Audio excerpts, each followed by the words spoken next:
Thanks so much for joining us here at noon. I'm Dustin Grove. This afternoon, an Indianapolis conductor and composer is allegedly admitting to using cryptocurrency hundreds of times to purchase child porn. According to court documents, 55-year-old Julian Wagner is facing 10 counts of possession of child sex abuse material and possession of cocaine. Now, this investigation started when Robinhood, a cryptocurrency company, notified police that one of its users was using the currency to buy child pornography. Court documents reveal the activity on Wagner's account happened between August of 2024 and February of this year. Wagner allegedly told police he had downloaded and deleted child sex abuse material from the dark web.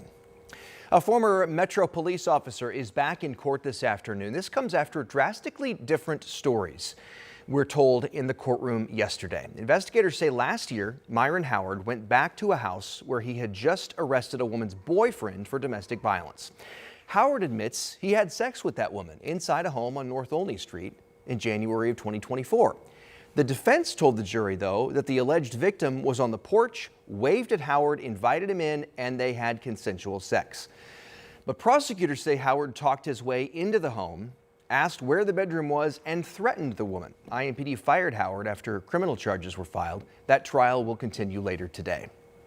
A group of Indiana State House Republicans are traveling to Washington, D.C. right now to meet with White House officials. This group is expected to discuss the possibility of redistricting here in Indiana, a move that's getting some pushback. Protesters gathered at the State House earlier this month when Vice President J.D. Vance met with Governor Mike Braun and other top Republicans. The trip also comes just 2 weeks after Indiana Democrats went to Chicago to voice their opposition alongside Texas lawmakers. Our Emily Longnecker is following this story. She's going to have the latest starting this afternoon on 13 News at 4. Turning now to a story that's getting a lot of attention. Immigration experts are sounding the alarm over claims the Indiana National Guard could soon be activated to help immigration enforcement. We're talking about 1,700 troops. Now, this is all part of an order from the Trump administration. We're still waiting for an official statement from the Indiana National Guard on what their role specifically could be in this. But according to the Department of Defense, those troops could be deployed in 19 states for a couple of months. Now, we've reported that the Miami Correctional Facility in Bunker Hill is making 1,000 beds available to ICE detainees. The department says their role will include helping ICE through operational tasks like case management and processing detainees. This is up in Miami County. 13 News spoke with immigration attorney John Broyles. He says he's worried for when the National Guard steps in because guardsmen are not trained specifically on immigration enforcement. When you bring new people in that have no training or experience handling these matters and don't know what the detention standards are and the rights of the inmate are, you're going to have mistakes made. We've also reached out to the governor's office and other state lawmakers several times for comment. They referred us back to the National Guard, so we're still waiting. People gathered outside the Miami Correctional Facility speaking out against those plans to help ICE and Indiana's immigration policy. The facility is located in Bunker Hill, just about an hour north of Indianapolis. The United Methodist Church organized this prayer vigil yesterday, but people from all religious affiliations took part. They say they wanted to pray for immigrants here in Indiana and for the ICE agents themselves. Organizers tell us they want to make sure human dignity is preserved and celebrated. As we mentioned, some of those ICE detainees are set to be housed at the Miami Correctional Facility, where others will be taken to Camp Atterbury, which is down in southern Indiana. All right, now the weather this afternoon, and another beautiful, crisp fall-like day, Sean. I think so, yeah. I mean, the pumpkin spice latte is now officially available at Starbucks, and the weather cooperates. I think you got to do it. I don't know how Starbucks did that. I think you have to just dive right in. Why not? Yeah, and I tell you, these numbers on the map this morning, my goodness. We didn't hit a record low officially in Indianapolis. But we had several cities that did. Wow. In several cities away from Indy's urban heat island, which is just the heat around the metro area. You get away from that. Look at all the 40s on the map and these blue circles indicative of new daily record lows. Muncie, Newcastle, Shelbyville, Peru, Terre Haute. Here in Indy, 52, that's good for our coolest morning since early June. We don't get many mornings like that in the month of August, but I tell you, we're going to do it again tomorrow. A quick warm up today. We've already shot up into the upper 60s and lower 70s. For the remainder of today, like yesterday, now that we're starting to see the cumulus field develop here, It won't be real rapid warming this afternoon. We'll probably tackle another 2, 3, maybe 4 degrees in some areas with a cloud cover that varies from scattered to at times numerous and overcast. Most of the clouds harmless with the exception of these lake effect rain showers. A few of those may drift down toward Marion and Hartford City and perhaps a random raindrop in Muncie before the day is over. 71 now, northwest wind 10 to 15 will keep this cool air coming. And as we get you ready for the bus stop here this afternoon and your ride home from work, we'll call it partly sunny and breezy with highs in the 70s. We've got to talk about another chilly night ahead. Details in the forecast. See you in a few, Sean. Thank you. Back to the news now. More details this afternoon after Metro Police were searching an apartment complex on the northwest side. This is on Deer Path Drive near 38th and Eagle Creek Parkway in the Deer Cross Apartments. We're going to show you where that is on the map here. It's not too far from the Eagle Creek Airport.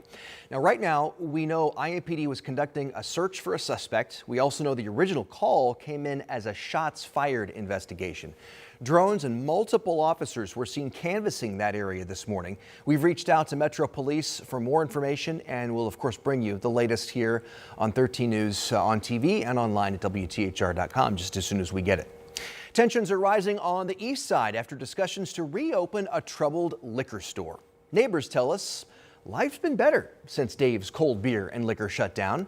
Now there's a petition to keep it closed. Our Logan Gay spoke with those neighbors and a city county councilor who says a lot has to happen before it's back in business. Most communities hate to see businesses shutter, but these neighbors celebrated when this one left abruptly in June. We just got documents from a meeting that month of the Indiana Alcohol and Tobacco Commission. According to the minutes, the commission found a forged text document from the group behind the store. Now that group is appealing the decision to shut Dave's down. But Dwayne Tyler says he hopes that doesn't happen. He owns a small strip mall next to the liquor store and says it was a nuisance. Eventually, CVS closed due to the loitering at the liquor store, so did Family Dollar. I've been here since I was in my 20s, and I've never saw it this peaceful. Now he and other people in the area are fighting to keep that peace after finding out there's a proposal to reopen the store. Neighbors are getting ahead of it with a petition with nearly 1,000 signatures. I don't even want this fight, but it is what it is.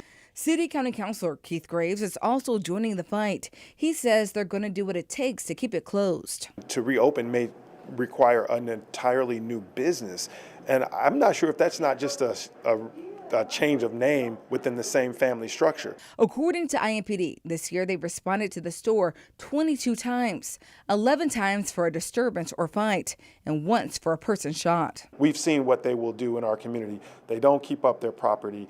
They don't have proper security. If you're going to do business in our community, we need you to be good neighbors. That was Logan Gay reporting. Neighbors say they hope whatever moves into the Dave's location is a business that enhances their neighborhood. The Indiana Alcohol and Tobacco Commission is now reviewing the appeal from Central Indiana Package Group. It's time to hype for the 41st annual Circle City Classic. And this afternoon, we know some of the names that are going to be here in town for this packed weekend coming up. Actor, singer, and songwriter Rotimi will serve as the Grand Marshal for the Circle City Classic Parade. That's going to be on September 24th in downtown Indy. Former Colts safety Antoine Bethea will be honored with the Major Taylor Award. And Bethea will be alongside former Indiana Mr. Basketball and NBA #1 pick Greg Oden at the Mental Health Symposium.